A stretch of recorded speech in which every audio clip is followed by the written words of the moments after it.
पाठ 16 अपनेपन की बात। तुम्हारे पास बहुत सी चीजें होंगी, वे सब तुम्हारी हैं। तुम्हारी किताबें, तुम्हारी कमीज, तुम्हारी मनचाही जगह, तुम्हारे कामकाज की चीजें, तुम्हारे खेल का सामान और सबसे बढ़कर तुम्हारा घर। ये चीजें तुम्हारी अपनी हैं। पर क्या तुम भी किसी के अपने हो? तुम तुरंत कहोगे कि हां, मैं अपने माता पिता का हूं, अपने परिवार का हूं, अपने शहर का हूं, अपने कस्बे का हूं, अपने गांव का हूं, और हां, तुम अपने देश भारत के तो हो ही।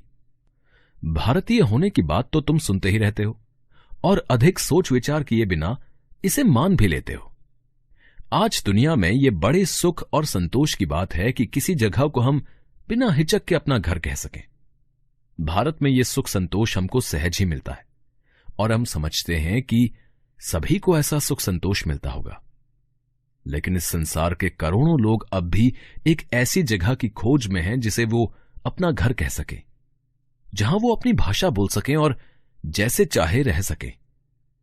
इस खोज में बहुतों को सफलता मिलती है, लेकिन बहुत से लोग आज भी इस अनमोल अपनेपन की भावना के लिए जी जान से कोशिश कर रहे हैं।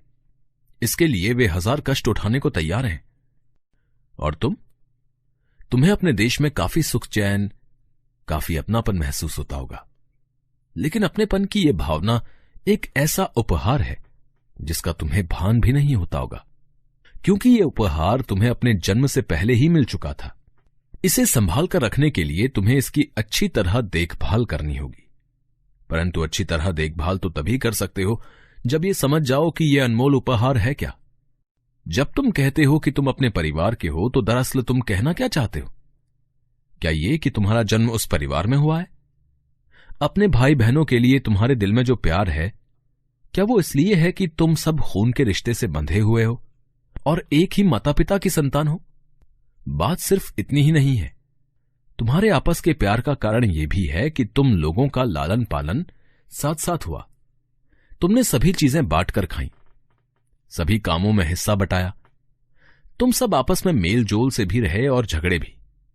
किसी ने हंसी मजाक किया और तुम सब खिलखिला उठे। नानी ने कहानियां सुनाई और तुम सब साथ साथ हुंकारी भरने लगे। इसी को हम लोग समान अनुभव कहते हैं। हर परिवार में हंसने हंसाने वाली कुछ अपनी ही बातें होती हैं, कुछ अपने ही शब्द होते हैं जिनके उच्चारण से पूरे परिवार का ध्यान एक ओर जाता है। किसी बात पर शायद तुम सब खिलखिला पड़ते हो, क्योंकि तुम्हें हंसने हंसाने वाली वे बातें याद आ जाती हैं जिनकी ओर वो बात संकेत करती है। ऐसे मौकों पर कोई बाहर वाला शायद समझाने पर भी नहीं समझ सकेगा कि पूरा परिवार किस बात पर हंस रहा है।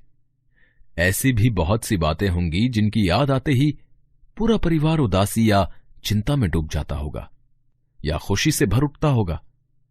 अगर तुम्हें अपने ही परिवार में सबसे ज्यादा आराम और चैन मिलता है, तो इसका यह मतलब नहीं है कि तुम अपने परिवार से अच्छा किसी को नहीं समझते। हो सकता है कि उसमें तुम्हें बड़ी कमियां दिखाई दें या किसी बात पर तुम सबकी एक राय ना हो। किसी अन्य बात पर तुम बुरी तरह लड़ झगड़ भी सकते हो। हो सकता है कभी तुम परिवार छोड़कर दूर भी चले जाओ। लेकिन एक बात पक्की है, वो ये कि तुम्हारी भाषा को तुम सचमुच जो कहना चाहते हो उसे तुम्हारे परिवार के लोग ही हमेशा सबसे अच्छी तरह से समझ सकते हैं। तुम कहीं भी जाओ और कुछ भी करो, तुम्हारे मन से यह बात नहीं जा सकती कि तुम्हारा घर वही है जहां तुम्हारा प्यार से लालन पालन हुआ और जहां तुम बड़े हुए। इस तरह से हम 130 करोड़ लोग भारत की संतान हैं, केवल इसलिए नहीं कि हम यहां पैदा हुए हैं, बल्कि इसलिए कि इस देश में हजारों वर्षों से जो कुछ होता रहा है उसमें हम भी किसी न किसी रूप में भागीदार हैं। हमें अपनी भारतीयता का बोध हर पल होता रहे, यह जरूरी नहीं है। यहां तक कि तुम ये भी नहीं जानते होगे कि तुम कितने या कैसे भारतीय हो। जो पोशाक तुम पहनते हो सकता है वो भारतीय ना हो। जो भाषा तुम बोलते हो या पढ़ते हो, यह जरूरी नहीं कि वो भारतीय ही हो। पोशाक, भाषा या भारत में रहना ही भारतीयता नहीं है। वो कहीं अधिक गहराई की चीज है। वो तुम्हारे तन मन में समाई हुई है, तुम्हारी यादों में बसी है। चाहते हुए भी तुम उसे अपने से अलग नहीं कर सकते। भारत केवल धरती का एक भाग नहीं है, वो हजारों वर्षों का और करोड़ों का संचित अनुभव है। जिन जिन लोगों ने भारत को अपना घर कहा, उन्हीं के इस अनुभव के पक्के रंग में हम सब रंगे हुए हैं। हम इसे भारतीय संस्कृति कहते हैं। यह बताना तो बड़ा मुश्किल है कि हमारी संस्कृति क्या है, लेकिन उसको महसूस करना और अपने आप जान लेना बहुत आसान है। उसको तुम उसी तरह पहचान सकते हो जैसे बछड़ा गाय को पहचानता है। हालांकि बछड़ा अपनी उस पहचान को शब्द नहीं दे सकता। संस्कृति उस खुशबू की तरह है जिसकी पहचान तो आसानी से हो सकती है, पर जिसका वर्णन नहीं किया जा सकता। ये संस्कृति ही वो धागा है जो तुम्हें अन्य भारतीयों के साथ जोड़ता है, चाहे वो शहर में रहते हों या कस्बे में या भारत के किसी गांव में।